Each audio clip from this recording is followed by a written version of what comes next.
Hey everyone, this is Sam from PrismScroll, and here to bring you a pretty fun progress update today. Some actual interesting things.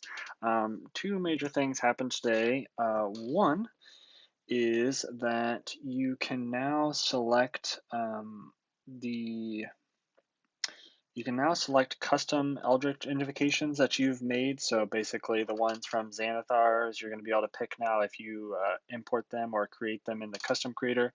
We still need to add them to the batch, but until then, the option is going to be there for you to pick them. As you can see, I made a custom one.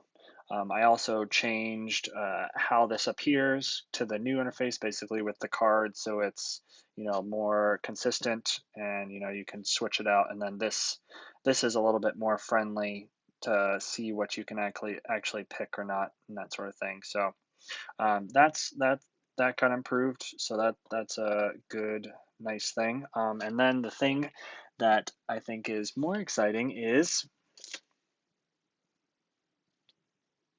the Shakependium is here. So basically, this is going to be a little quick menu that whenever you shake the device, I mean, it's not going to be, it's going to be more for phones, but for um, when you shake the device, it's going to bring up this little quick menu, which right now may just be in the sheet, but basically it will give you access to the compendium or quick rolls, which I'll show you here, is which I kind of teased at.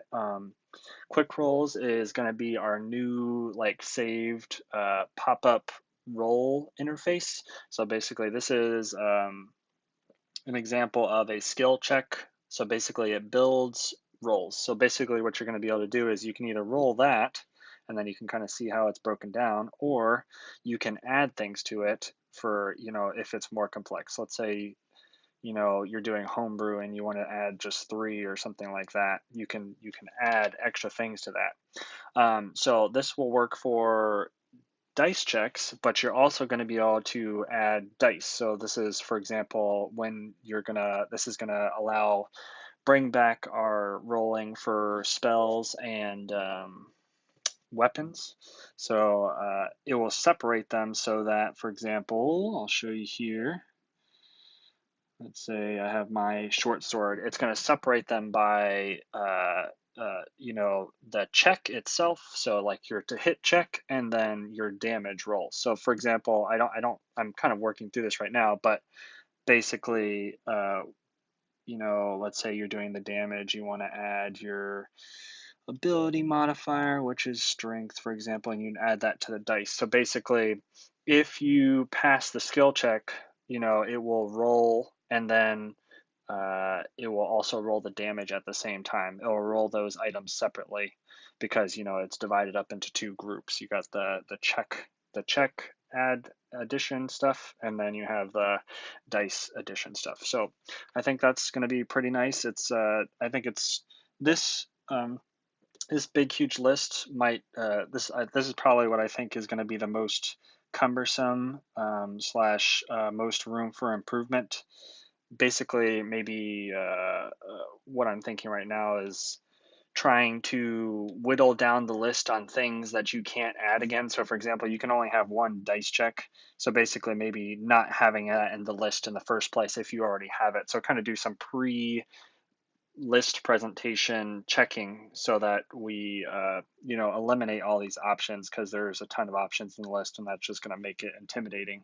So um, yeah, so that is the new quick roller interface. And then I'm also going to add a save button near the plus sign so that you can save the roll or use the rolls that you already have saved here, so that you can bring them back up. So basically it would save, you could save something that you're already working on. If you press save, it will access all of the other saved roles that you already have. But I think it's pretty cool. You can just boop, and then it comes up. But yep, so that's what I worked on today. My laptop is going in for repair today, so I don't know how long that will be out. It's usually 2 to 3 days. So the progress updates are going to be more schedule oriented or planning. Maybe I'll show some paper sketching of things. So that's where we're at. I don't think there's still a lot of lag for calculating things because of the feature calculation. So I don't think I want to release an update before I turn to my computer for repair because, I mean, just look at this. I mean, I know that it already takes long, but it's like 4 seconds to open your sheet because it's doing the calculations.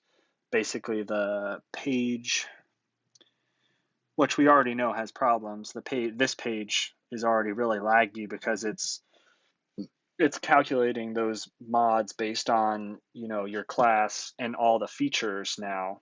Not only is it just checking the base items, it's checking all the features related to those base items. So you can imagine that it's adding uh, a lot more mileage to the amount of places that it has to go to look for information, and that's why it's a little bit more laggy. So I have a couple ideas on how to make that better, but that's just going to take a little bit more time. Hopefully the turnaround for the update or the repair is pretty fast. It's basically just fixing the microphone on microphone so that the internal microphone receives and I don't have to use my AirPods when I'm doing this. But it should be quick and simple, so then we should be able to get back on the road. But all right, thanks for watching. I hope this one was sort of interesting. I like what it's turning out to be right now. It's pretty friendly, pretty versatile for sure. So see how it goes. All right, until next time.